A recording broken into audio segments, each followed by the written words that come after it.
দেশে করোনা ভাইরাসের সংক্রমণ আবারও বাড়তে শুরু করেছে। গত কয়েকদিন ধরেই সংক্রমণ ঊর্ধ্বমুখী লক্ষ্য করা যাচ্ছে এবং আমরা এই মুহূর্তে দাঁড়িয়ে আছি শহীদ শামসুদ্দিন আহমদ হাসপাতালের দাঁড়িয়ে আছি, যেটি করোনা ডেডিকেটেড হাসপাতাল হিসেবেই সিলেটে পরিচিত। করোনার প্রাদুর্ভাবের শুরু থেকেই এই হাসপাতালটিতে করোনা রোগীদের চিকিৎসা দেওয়া হচ্ছে। আপনাদের যদি একটু জানিয়ে রাখি, গত 24 ঘন্টায় সিলেটে প্রায় 6 জন রোগী করোনা ভাইরাসে আক্রান্ত হয়েছেন এবং এর ধারাবাহিকভাবে গত দুদিনও কিন্তু সিলেটে অনেকটাই করোনা ভাইরাসের রোগী সংক্রমিত হওয়ার তথ্য পাওয়া গেছে। যদিও এর আগে বেশ কয়েকদিন ধরেই কিন্তু সিলেটে করোনা সংক্রমণ প্রায় শূন্যর কোটায় ছিল এবং এটি অনেকটাই এই হঠাৎ করে ঊর্ধ্বমুখী হয়ে পড়েছে। মহামারী করোনা ভাইরাসের আক্রান্ত হয়ে যদি গত 24 ঘন্টায় প্রায় সারা দেশের মধ্যে প্রায় 3 জনের মৃত্যুবরণ হয়েছে এবং এই 3 জনের মৃত্যুর মধ্যে কিন্তু সিলেটে এখনো পর্যন্ত কারো নাম নেই, অর্থাৎ সিলেটে এখনো পর্যন্ত কেউ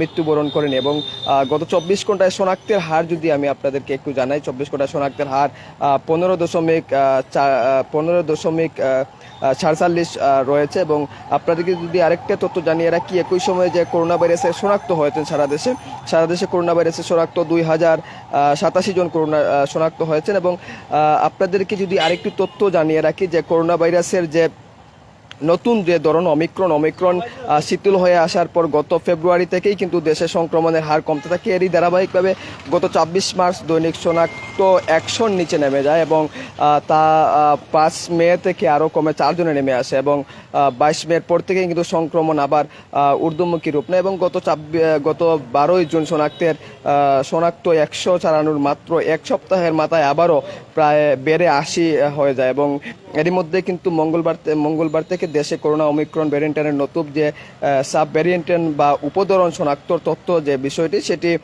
যশোর বিজ্ঞান ও প্রযুক্তি বিশ্ববিদ্যালয়ের জিনোম সেন্টারের এক গবেষক সেটি জানিয়েছেন। এবং আমরা এই সিলেটের যে স্বাস্থ্য অধিদপ্তর সেটিতে যোগাযোগ করেছিলাম। তারা যেমনটি বলছেন যে গত 24 ঘন্টায় সিলেটে যে 6 জন রোগী আক্রান্ত হয়েছেন তাদের অবস্থা অনেকটাই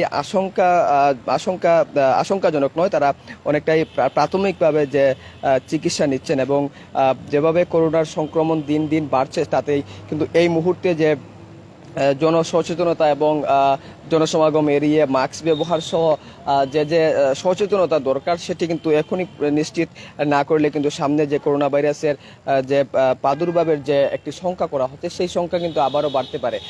আপনাদেরকে যে তথ্যটা জানিয়ে রাখি যে গত 24 ঘন্টায় সিলেটে প্রায় 6 জন করোনা রোগী শনাক্ত হয়েছেন এবং এই 6 জনের মধ্যে কিন্তু সবাই তেমন একটা আশঙ্কাজনক নেই। যদিও আশঙ্কাজনক নেই, তারপরেও কিন্তু যে হারে করোনা সংক্রমণ সারা দেশেই বৃদ্ধি পাচ্ছে এবং যে করোনার নতুন যে ওমিক্রনের নতুন যে ধরনের যে ধরনের প্রকোপ দেখা দিয়েছে, সেটিতে কিন্তু এখনই পর্যন্ত সিলেটের যে সচেতনতা সেটি কিন্তু এখনো পর্যন্ত লক্ষ্য করা যায়নি। তো এই ছিল সিলেটের করোনা ভাইরাসের সংক্রমণের সর্বশেষ তথ্য।